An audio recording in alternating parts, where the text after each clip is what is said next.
Hello from the National Arts Club in New York. I'm Susan Sarandon.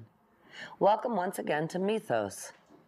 In The Hero with a Thousand Faces, Joseph Campbell's famous book about hero stories from around the world, he identified the goal of every hero journey as being what he called the ultimate boon that the hero brings back to the world from the realm of adventure. That boon could be a treasure of any kind, from wealth to a magical weapon to a spiritual revelation. In this program, Joe explores the crowning example of a boon quest, the Arthurian tales of the journey for the Holy Grail, which symbolize nothing less than the search for a personal, intuitive experience of God.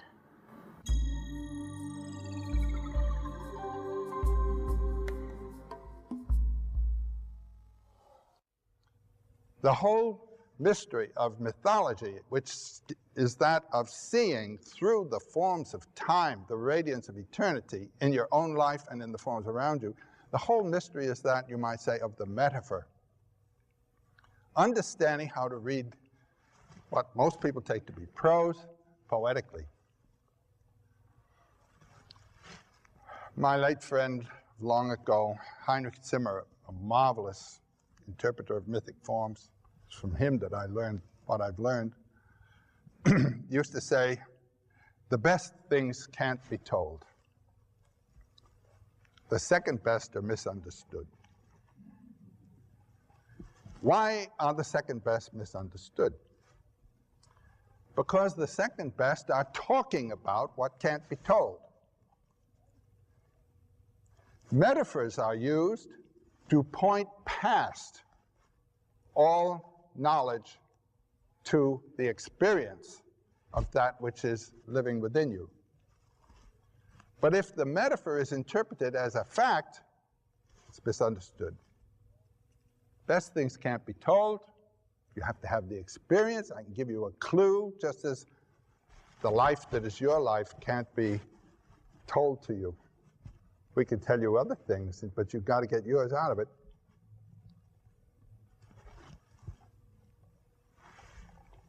The best things can't be told. We're going to talk about them nevertheless, but we have to talk about them by analogy. And then some clod interprets the analogy as a fact. All images, mythological and religious, point past themselves to that which can't be told.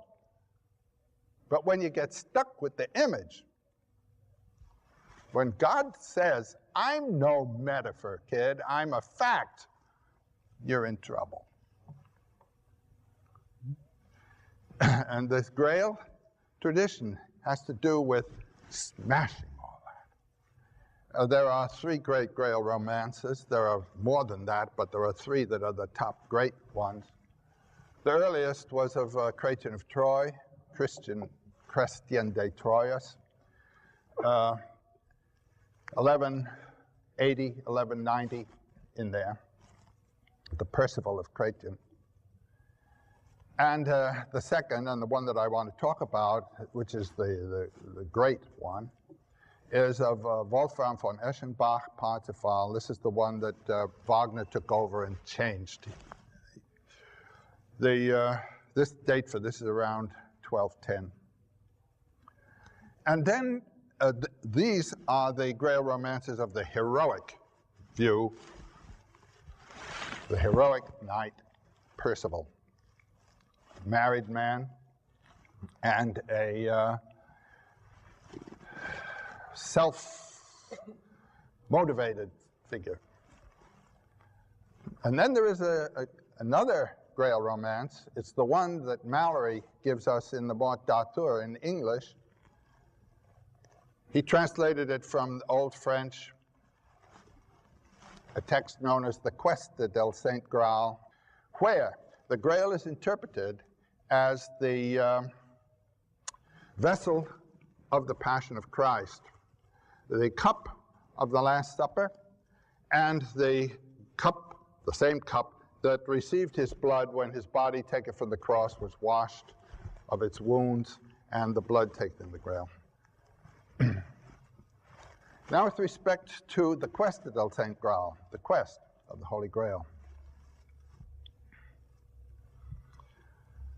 The opening tells of the Knights of Arthur's court in the great dining hall. And Arthur will not let the meal be served until an adventure will have occurred. Now, in those days, adventures occurred. And so no one thought he was going to go away without food. And the adventure in this case was that the Grail appeared, carried by angelic messengers and hovering above the company. And it was covered over with a cloth. And everyone sat there in rapture. And the Grail was then withdrawn. That was the adventure. And Gawain, there's a name that's going to be occurring all day. Gawain, the nephew of King Arthur, stood up and said, I propose a quest. I propose that we now should go in quest of that Grail, each to behold it unveiled, without the veil. And then there occurs in the Old French text, in the quest, and this is, for some reason or other, a passage that Mallory did not translate, but it's one that seems to me to epitomize the whole sense of the Grail symbology. The text says, they agreed all would go on this quest, but they thought it would be a disgrace, this is the word, to go forth in a group. Think of the group psychology that the tradition of from the Orient represents. They thought it would be a disgrace to go forth in a group. Each entered the forest of the adventure, at a point that he himself had chosen, where it was darkest and there was no path. Now, all of you who have had anything to do with Oriental gurus know that they have the path. And they know where you are on the path. And some of them will give you their own picture to wear to know where to get to, instead of your picture. You know?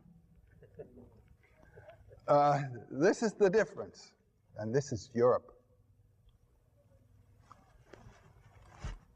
So they entered the forest at the point that they had chosen, where there was no path. If there is a path, it is someone else's path, and you are not on the adventure. Now, what are you to do about instruction?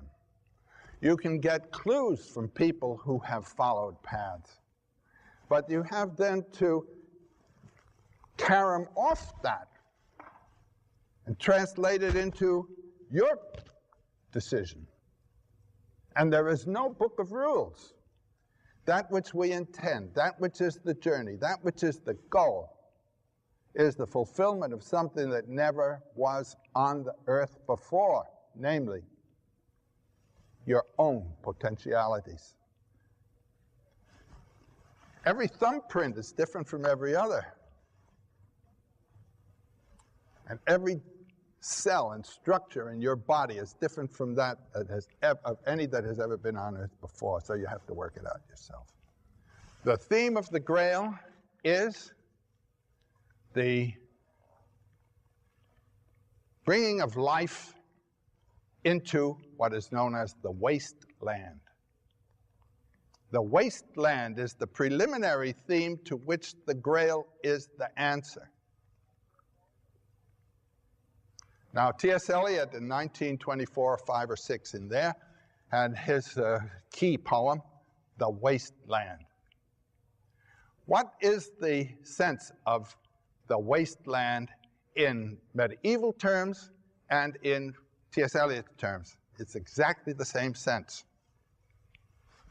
It's the world of people living inauthentic lives, doing what they're supposed to do. In the 12th century, they had to profess beliefs that they may or may not have held. They had to love in marriage people that they may or may not have learned to love. They had to behave this way, that way, the way the cardinals told them to behave. And as you'll see, when Parsifal fails in the Grail adventure, he fails because he's doing what he's been told to do instead of what his heart told him to do. That's the problem of the question. Though the tales of the Grail quest centered around a number of different knights, many of them featured the noble fool Sir Percival. The legend that Joe will be exploring is one of the masterpieces of medieval literature, Wolfram von Eschenbach's Parsifal. Chrétien's Grail story. What's the source of the Grail story? Where does it come from?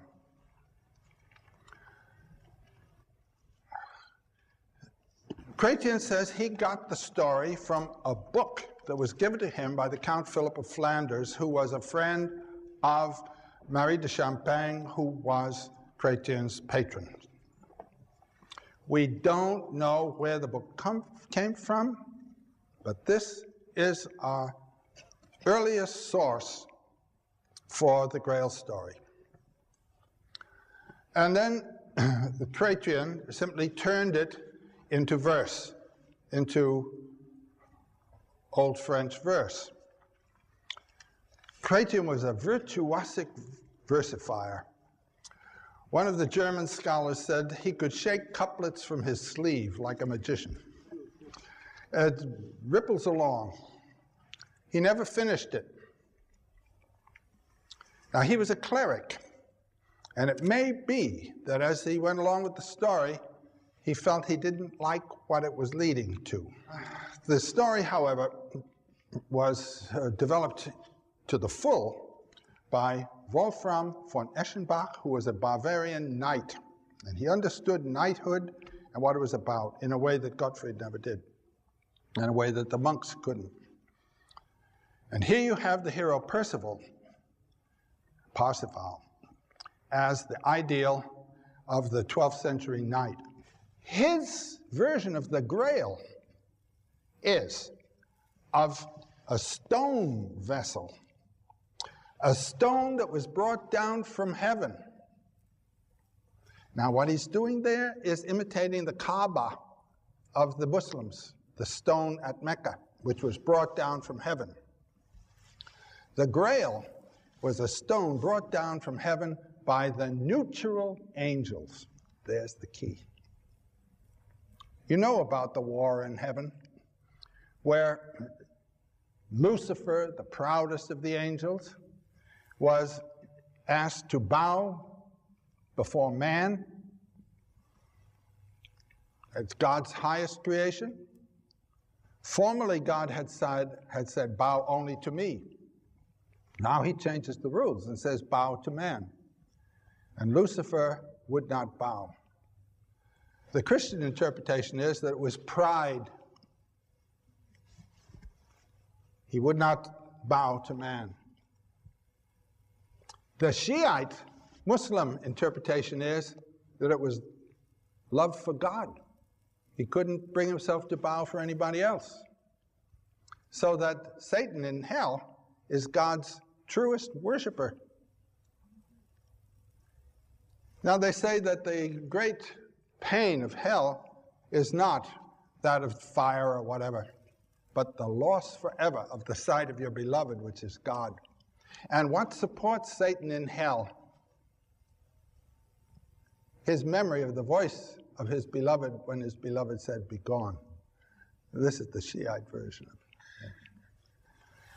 Well, one way or another, here was this war in heaven, and there were angels who sided with God, and there were angels who sided with Lucifer. A pair of opposites. You understand that the metaphysical mystery is to go past all opposites. Where you have opposites of good and evil, you're simply in the field of ethics. Adam and Eve were thrown out of the garden when they knew the difference between good and evil. Nature knows nothing of that. The neutral angels, neither on God's side nor on the devil's side. And Wolfram interprets the name of Percival as Perceval, the one piercing through the middle of the valley, going between the pair of opposites. So you see, this is heresy. We're in the realm of Gnostic traditions right away here. This is difficult stuff.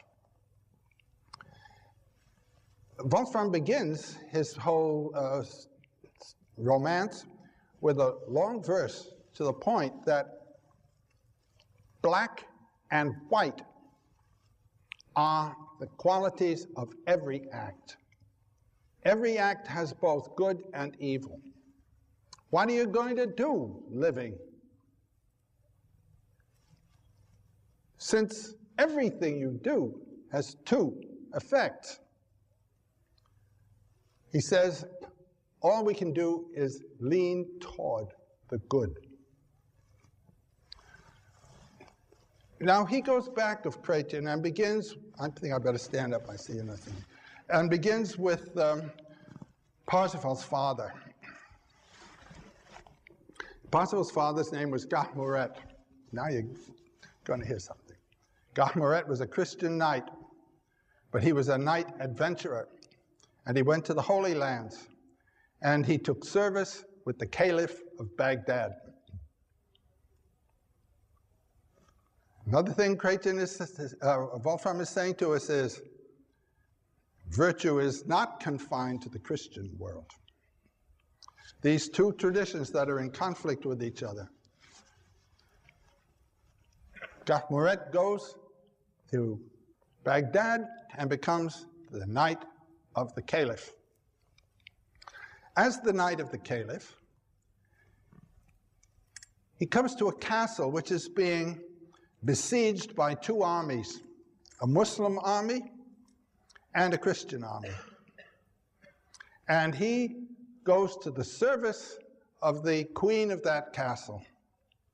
Gahmuret takes the service of the Black Queen of Zazamank and lifts the siege. So he's her hero, he becomes her knight, and he has married the Black Queen of Zazamank.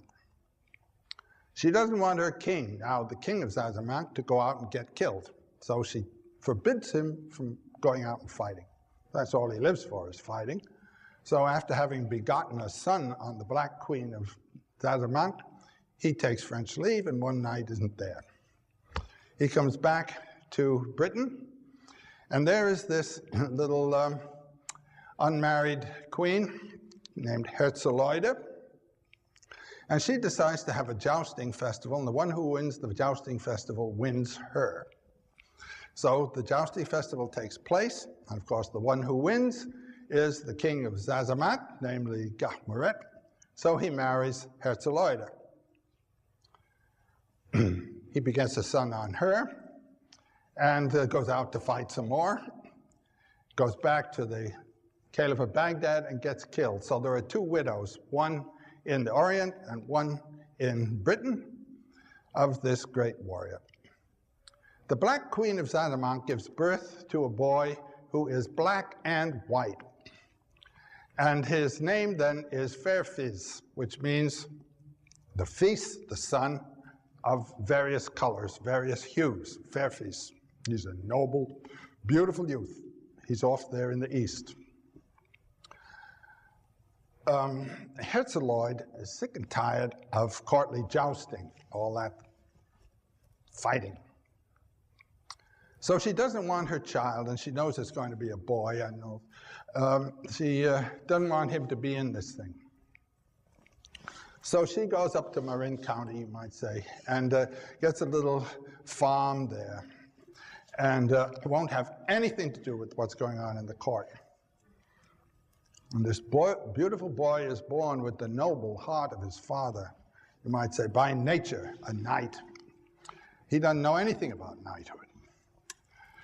But he learns to make javelins, and he sees a bird and he Spontaneously kills the bird, and then when he sees that he's killed the bird, he weeps. Doesn't realize what his acts are going to do. And when he's about 15 years old, he's this blonde, callow bumpkin, is wandering through the fields. A knight goes riding past with a girl, and boom. Presently, 3 knights come along.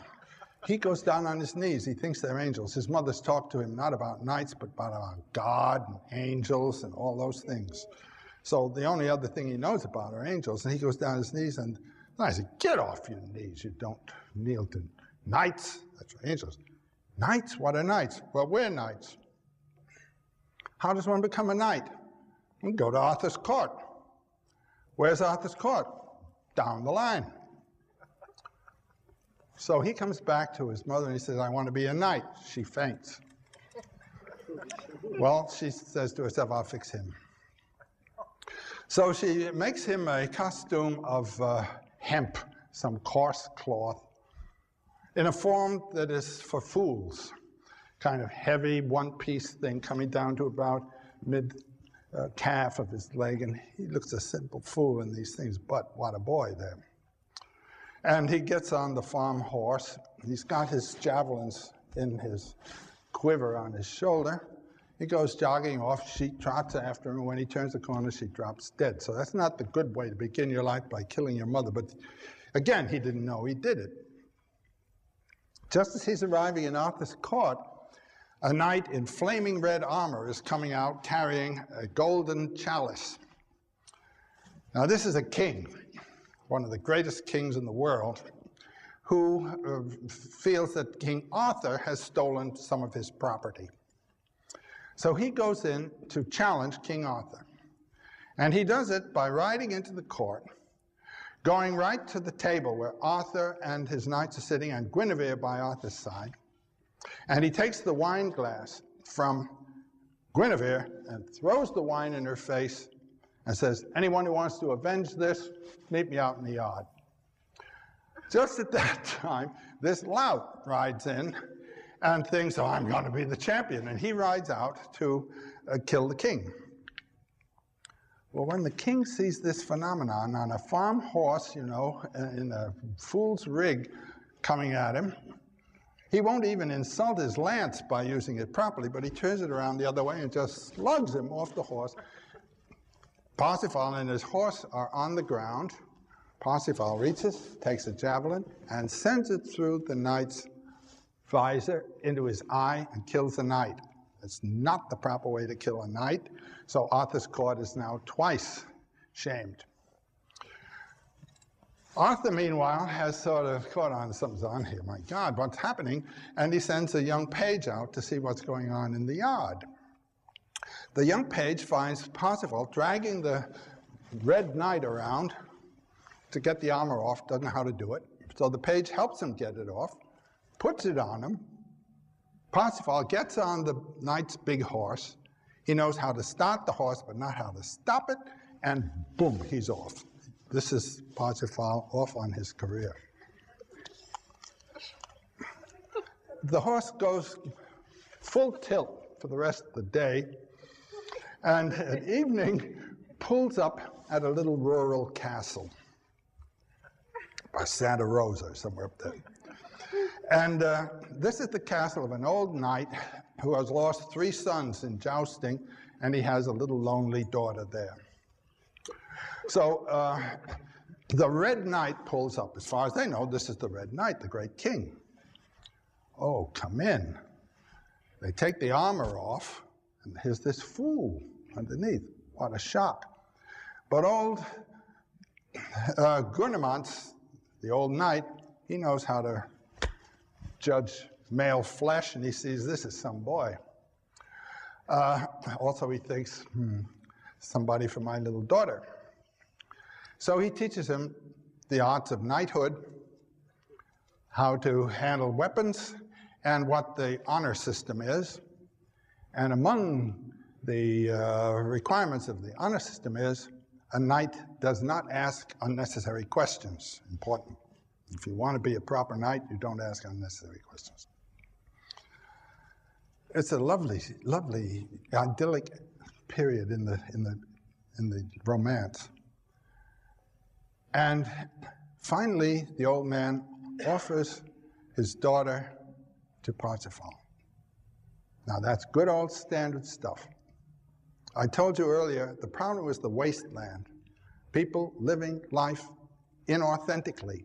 Not their life, but the life that's put on them by the society. And Parsifal thinks, I do not marry a woman who is given to me. I earn my wife. That's the beginning of marriage and love united. This is the first reply to the split between love and marriage.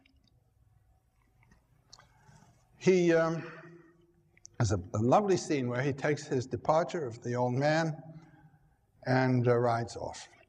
And now next, he lets the reins lie slack on the horse's neck. In this tradition, the horse represents the will in nature, and the rider represents the rational control. Here, nature is what's moving us. Now, when you realize that in the Christian tradition from the Near East, nature was fallen. Nature is good and evil, but we've got to be good. This is a tradition that does not say yield to nature, it says correct nature. And Wolfram is here saying yield. And the nature of that horse carries him to a castle. Now this is the castle of a young orphan queen who is exactly his age. And her name is Conduire Amour. Conduire Amour, the guide of love. The castle is in distress. He comes in, and when they take the armor off, you know, the first thing always was to take the armor off a knight. And he was all covered with rust, because this stuff got rusty inside. And then give him a nice bath and something soft. So he was received and bathed and given soft garments and so forth. Then came time to go to bed, and he is given a bed in which to sleep the night. He wakes up in the middle of the night, there's somebody kneeling at his bedside weeping. It's the little queen. And he says, oh, remembers what mother said, you don't kneel to anyone but God. If you want this bed, I can sleep over there. Well, she said, if you'll promise not to wrestle with me, I'll get in and tell you my story. And Wolfram says, but she was dressed for war. She was wearing a transparent nightgown. So she gets into bed, and she says, let me tell you how it is. Here's this king. He has sent his knights to take my castle.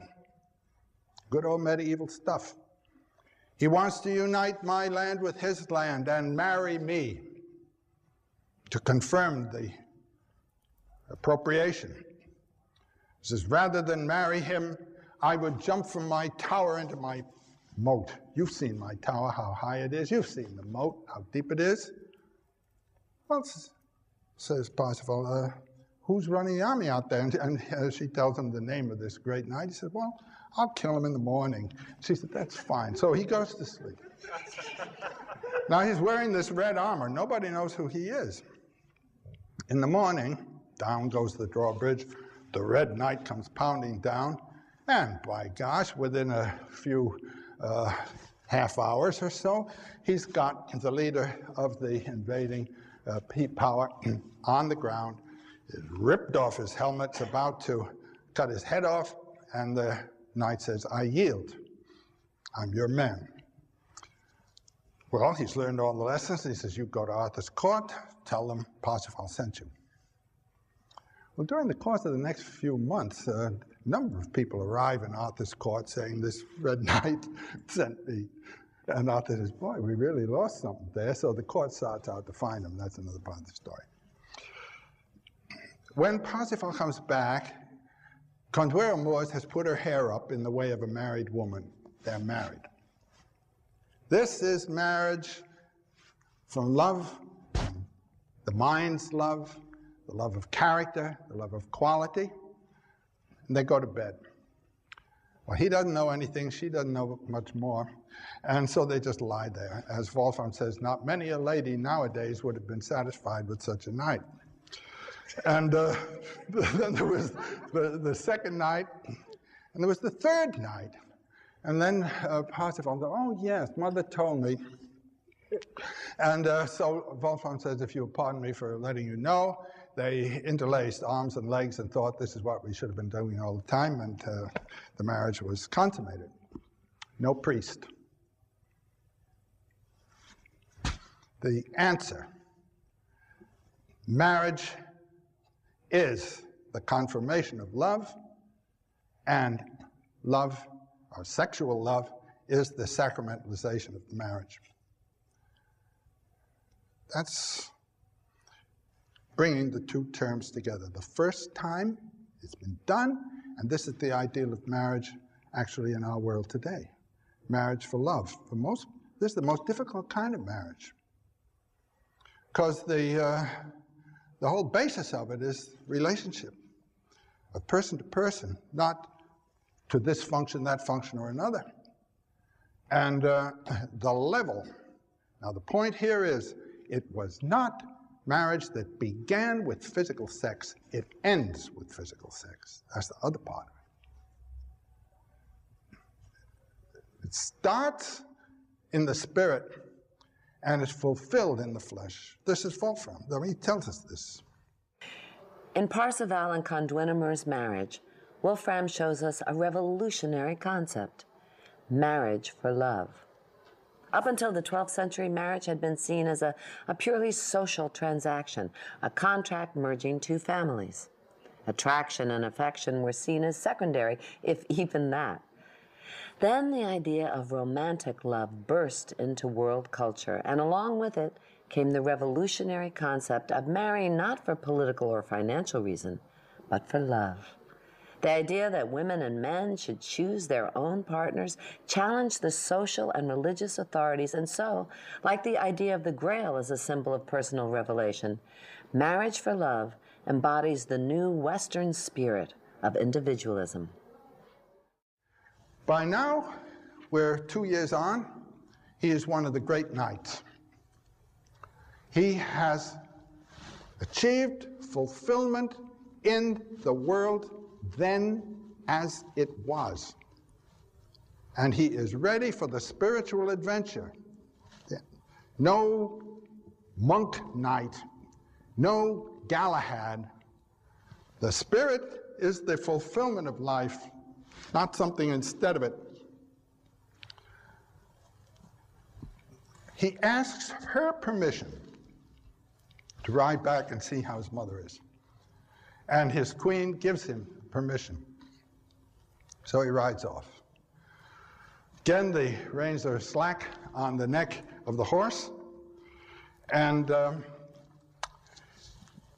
that evening, he pulls up at a lake. And out in the lake is a boat with two men in it fishing, and one of them has in his bonnet peacock feathers. This is the Grail King. Now, the Grail King is in this story symbolic of the whole problem of the wasteland. The Grail King did not earn his position, he inherited it. He was a beautiful young man. And one fine day, he rode out of the palace with the war cry, Amor. That's all right for a nice young man, but it's not the proper intention of the keeper of the Grail. The Grail is the symbol of the highest spiritual fulfillment. So as he's riding out, he comes to a forest, and out of the forest comes riding a pagan knight, a knight from the Holy Land, near the place of the Holy Sepulchre. And these two knights, they place their lances and ride at each other, and the Grail King's lance kills the pagan knight, and the pagan knight's lance castrates the king. What is Wolfram telling us? Wolfram is telling us that the spiritual ideals of the Middle Ages, which distinguish supernatural from natural grace has castrated Europe. The natural grace is not allowed. It is not what dictates life, the movement of the horse.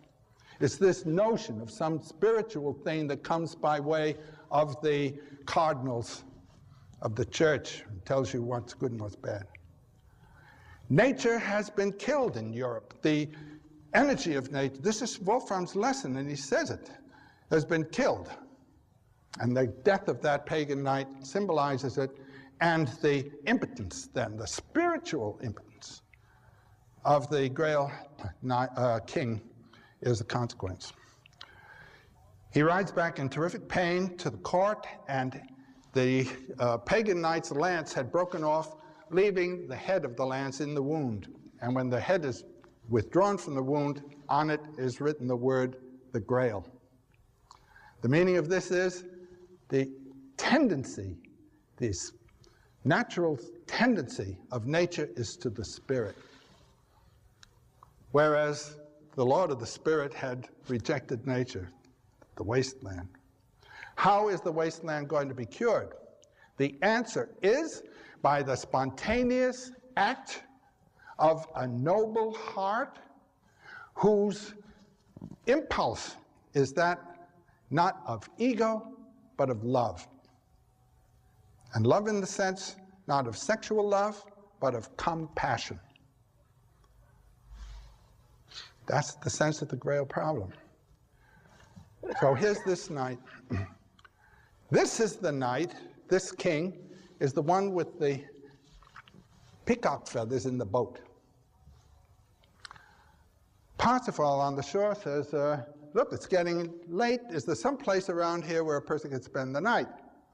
And the king himself says, around the corner, you'll see a castle. Give a call. They'll let the drawbridge down. And if you can get there and don't get lost, a lot of people go lost here, I'll see you tonight. I'll be your host. It all works out. He arrives at the castle. He's received with great expectation. Now, the interesting thing about enchantments, in case you're involved in anything of this kind, the people who are enchanted know how the enchantment is to be lifted, but they can't lift it. The one who is to lift the enchantment does not know how it is to be lifted, but by his spontaneous act, he does the thing that has to be done. So these people know that a night will come, and through the proper act, lift the enchantment. They think, here he is. I mean, this beautiful boy. That evening, there is an enormous festival in the great festival hall, symbolically rendered beautifully by Wolfram. And in the course of it, the king is brought in on a litter. He can neither stand, nor sit, nor lie. Do you know that line from T.S. Eliot, The Wasteland? He takes it right out of Wolfram von Eschenbach. Here one can neither sit nor stand, lie now. And the boy, here's the key now. This is the crisis of the story. Parsifal is filled with compassion and is moved to ask, what ails you, uncle? And immediately he thinks, a knight does not ask questions. And so, in the name of his social image, he continues the wasteland principle of acting according to the way you've been told to act instead of the way of the spontaneity of your noble nature. The adventure fails. King is very cordial, polite. Everyone knows what's happened. He doesn't. The king gives him a sword as a present. The host presents a present to his guest. It's a sword which is going to break at a critical moment, just as he broke at a critical moment. He's ushered to his room, put sweetly to bed, gets up in the morning. There isn't a soul in the castle. The place is completely quiet. He looks out the window. There's his horse with his lance and shield. He doesn't know what's happened. He goes down, gets on the horse. As he rides across the bridge, the bridge is lifted just a little too soon so that it clips the horse's heels, and a voice shouts at him, "Go on, you goose." That line you probably remember from Wagner's Parsifal. Well, he spends the next 5 years trying to get back to that castle. He rides around, not knowing where he is, what he's doing, people cursing him. Arthur's court, meanwhile, has gone to find this great guy. So one fine morning, just in the early winter, he's riding on his horse very early in the morning, looking for the castle. He can't find it, although it's right where it was, and he's right where it was, but it's not visible to him. A falcon has killed a crow, and on the snow, the black feathers and the red blood and the white snow. And he sees this, and it reminds him of Conduero Moore's complexion. Her red lips, her white skin, her black hair. And he's fascinated in a love trance.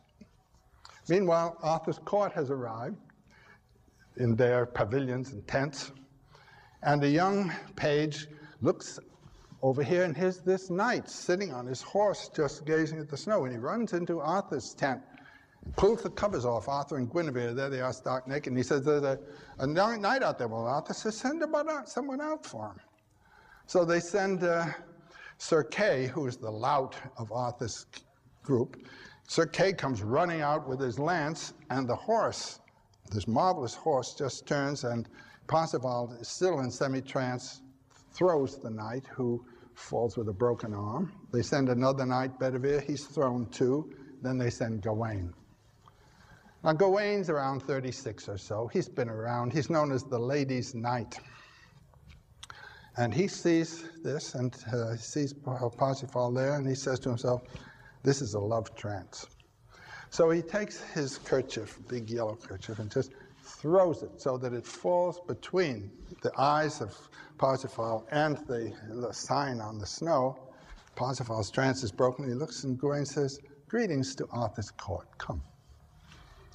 So he brings Parsifal to Arthur's court, and the court is delighted, and they set up a picnic. They spread a great big circular tablecloth there on this lawn, and knight and lady sit around this, and they're just about to enjoy this wonderful welcome when on the horizon they see a tall, sort of pinkish mule, and riding on the mule is a lady with a face like a boar, and her hands are about as beautiful as those of a monkey, and she has a very fashionable London hat which is hanging down over her back. This is the Grail messenger, and she comes and she says to Arthur, "You are disgraced forever, receiving into your court this foul monster here." And she goes to Parsifal and says, "Despite the beauty of your face, you are more ugly than I." And then she tells what he did. And she said, "God's curse is on you." But then she says, "I have another adventure to suggest. There is a castle with 500 knights and 500 ladies that's under enchantment. Who will go on that?" Well, Gawain takes that adventure, and Parsifal just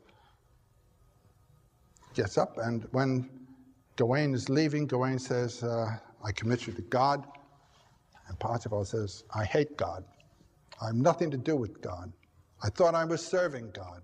I thought I was doing as I had been told was the sacred thing to do. And look what he's done to me. I'm through with God."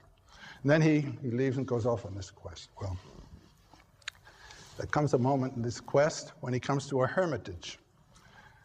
He comes to the hermit says, "Come in, have dinner." When he sits down, the hermit says, "Let's say grace." Parsifal says, "I don't say grace. I hate God." The hermit, whose name is Trevor Cent, says, "You hate God? Who's crazy here?" He says, "God returns manifold what you give to him. Give him love, and you'll have his love. Give him hate, and you'll have his hate. This is an interesting thought, that the relation to God is a function of you. Parsifal tells him of the adventure, and he says, I'm going to go back to that castle. Treversen says, you can't. The adventure must be done spontaneously. The first time, you can't go back and do it. Parsifal says, I'm going to do it. And he rides off. Well, the thing goes on and on and on and on. And finally, Gawain has rescued the 500 knights and the 500 ladies, and meanwhile has fallen in love. Now, this is a guy who's been with one lady after another, and finally he is taken. He's riding up a hill, and he sees this woman seated with her horse nearby, and he is smitten. And he gets off his horse and he says, I'm your man. So there's a great marriage of Sir Gawain with Arthur's court present, and the 500 men and women from the castle that he had disenchanted. And just at that time, Parsifal arrives. And Parsifal and Gawain, not knowing who is who, ride at each other and unhorse each other and then find who they are and so forth. And the invitation goes out to Parsifal. We're having a wonderful time here. Good marriage of Sir Gawain. Be with us. Well, as Wolfram says, there was love and joy in the pavilions. And when Parsifal saw all this going on, his own heart was loyal to Kondwira Moors, and he couldn't stay there.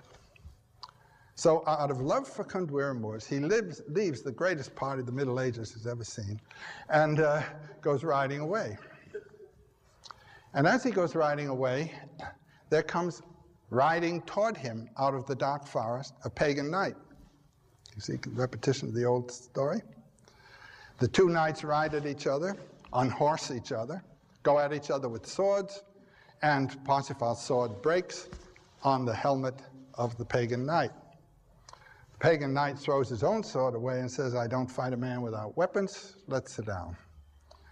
They sit down, they take off their helmets, the other knight is black and white, it's his brother. Wolfram handles that in a beautiful way, of the brothers fighting, each out of honor, doing the other great harm, and so forth and so on. So they begin talking about their father. And Parsifal says, well, there's a great party down the way. Perhaps you'd enjoy it. So they go back to the party. And Wolfram says the ladies were particularly enchanted by the grace of the pagan knight, Parsifal's brother, Fair Fizz, probably because of his interesting complexion. One way or another, while they're there appears on the horizon a tall pink mule, and riding on it is a lady with a stylish London hat, face of a boar. And she rides up to Parsifal and says, come to the Grail Castle. Through your loyalty, you have achieved the adventure. And bring your friend. Now this is something. Very few Christians could come to the Grail Castle, but here's a pagan. Here's a Muslim. The two come to the Grail Castle. What counts is your spiritual stature, not whether you were baptized or circumcised. So they come to the castle. The whole adventure takes place. The Grail maiden comes in. Well, she's a beautiful girl with that grail. And this Muslim, he had an eye for the girls, you know, that was the kind of story of the time. And people noticed that when the grail was brought in, he couldn't see the grail, all he could see was the girl. So they began to murmur and think, well, what about this? And they said, well, he should be baptized. Well, I thought when I came to this, now Wolfram, don't let me down.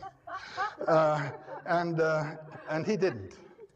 An old priest comes in with a baptismal font that was empty, and it was made of ruby or something like this. And Wolfram says, this is an old priest who has converted and baptized many a heathen. And the baptismal font is tipped toward the Grail, and it fills with Grail water. Now, the name of the Grail is Lapis Exilis, and that is the name of the philosopher's stone. And this is Grail water that's going to do the baptizing. The pagan is baptized. He says, what's this? What's going on here? What are you people going to do? They say, we're going to turn you into a Christian. He says, what does that mean? They say, that means you give up your God and you accept our God. And he says, is your God her God? And they say, yes. He says, I'm a Christian. So that's that one. And so there he is, baptized. And then, not only does he see the Grail, but there appears on the Grail an inscription. And the inscription reads as follows: if any member of this community should, by the grace of God, become the ruler of an alien people, let him see to it that they are given their rights. I think that in the history of civilization, that's the first time such a thought has ever come in. The Magna Carta was 1210 in England, but that was the barons asking for their rights from the king. Here is the idea of the king is ruling, not in his name, but in the name of his people. So we have in Wolfram marriage for love, and love confirmed through loyalty in marriage, and the rule for the people. That's big stuff. Early 13th century. Then Parsifal asked the question, what ails you, uncle? The king is healed. Parsifal himself becomes the Grail king, representing the guardian of the highest spiritual value. The spiritual values are compassion and loyalty. And then his lovely wife, with now 2 little boys, one of them is Lohengrin, comes, and there's a beautiful scene of reunion. And then Trevisan, the hermit, who had said, you can't do it, when Parsifal had said, I am going to do it. Trevisan says to him, you, through your tenacity of purpose, have changed God's law. That's big talk. The God in us is the one that gives the laws and makes the laws, and it is within us. The troubadours of the High Middle Ages gave voice to a new, uniquely Western view of the world, a perspective that placed the individual rather than society or even God at the center of the equation. This new perspective would flower through the Renaissance and the Age of Reason, giving us the culture that has shaped so much of our world today. In the next program, Joe will explore the new influence on the West's mythos, the first attempts to integrate the teachings of the great philosophies of Asia into the European tradition.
My late friend long ago, Heinrich Zimmer, a marvelous interpreter of mythic forms, it's from him that I learned what I've learned, used to say, the best things can't be told.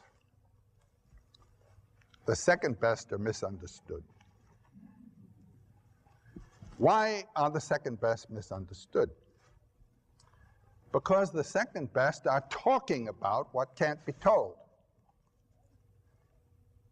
Metaphors are used to point past all knowledge to the experience of that which is living within you. But if the metaphor is interpreted as a fact, it's misunderstood. Best things can't be told. You have to have the experience. I can give you a clue, just as the life that is your life can't be told to you. We can tell you other things, but you've got to get yours out of it.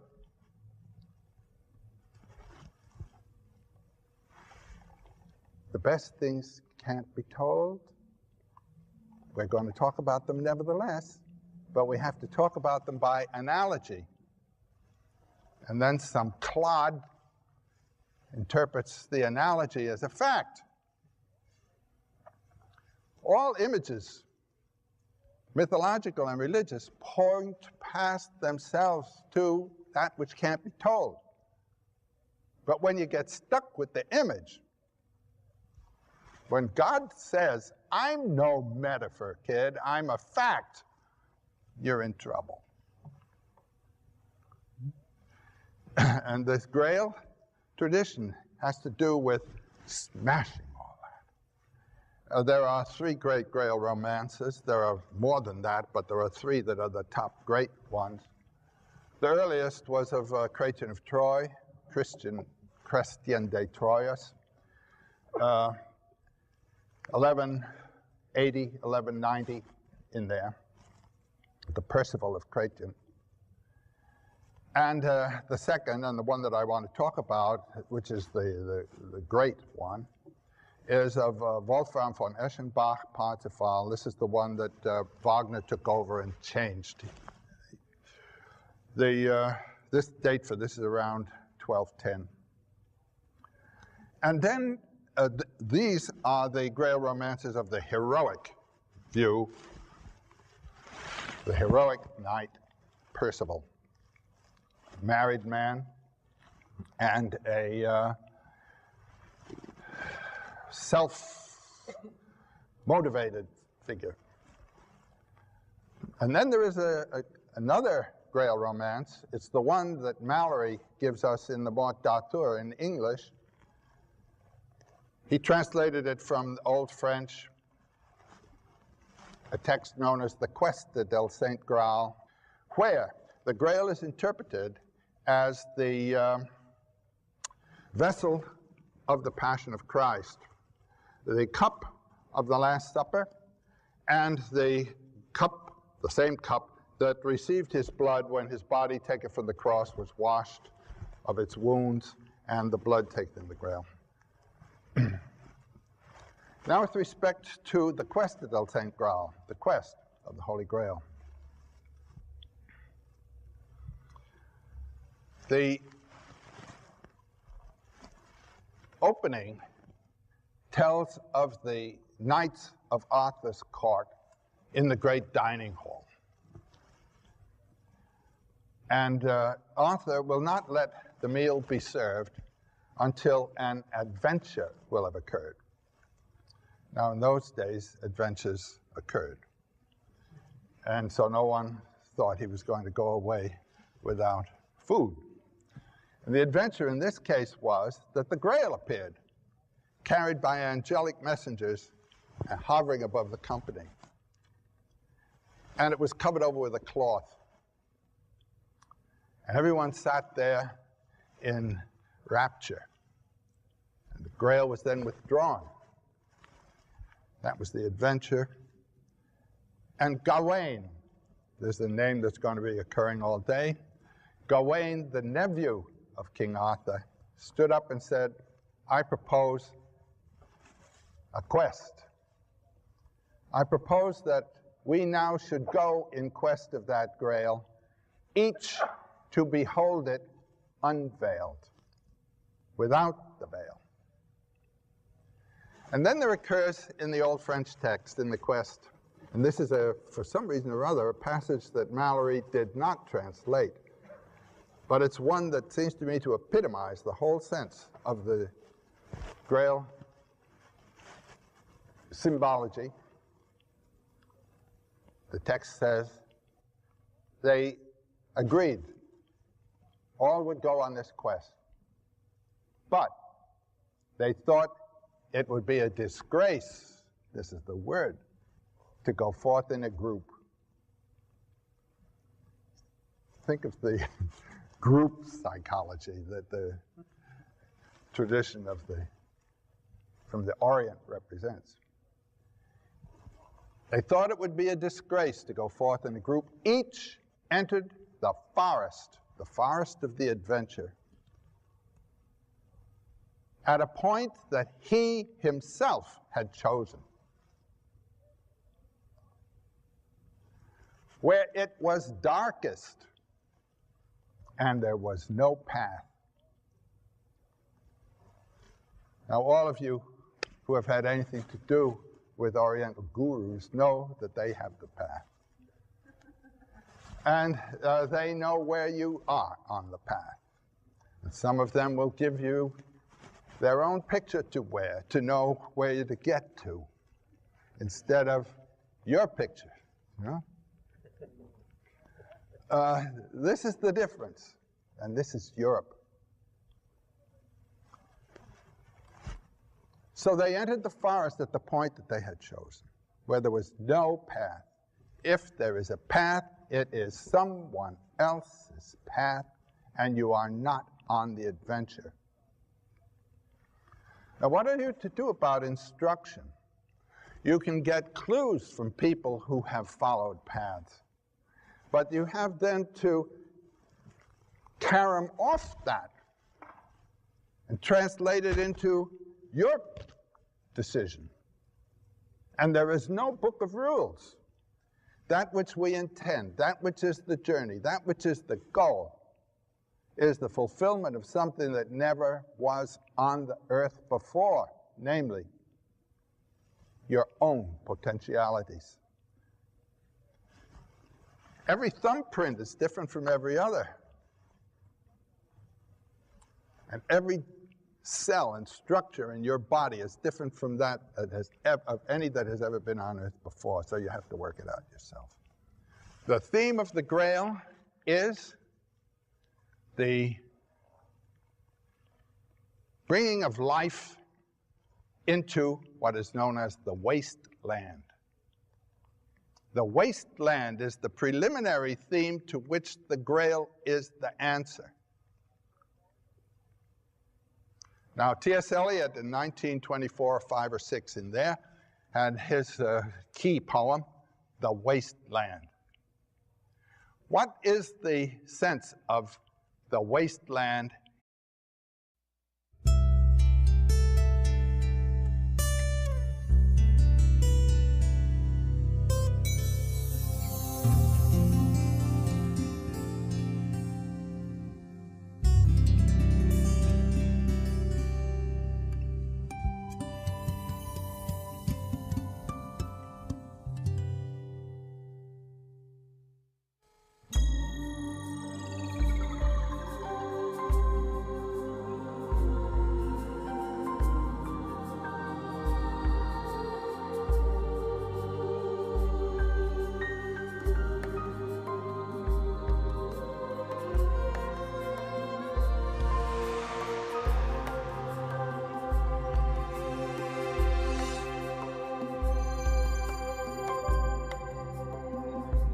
Hello from the National Arts Club in New York. I'm Susan Sarandon. Welcome once again to Mythos. In The Hero with 1,000 Faces, Joseph Campbell's famous book about hero stories from around the world, he identified the goal of every hero journey as being what he called the ultimate boon that the hero brings back to the world from the realm of adventure.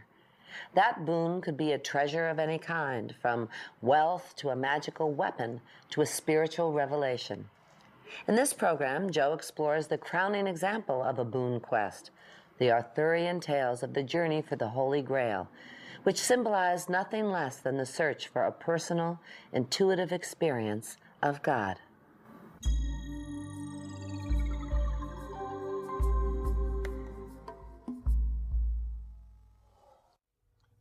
The whole mystery of mythology, which is that of seeing through the forms of time, the radiance of eternity in your own life and in the forms around you, the whole mystery is that, you might say, of the metaphor.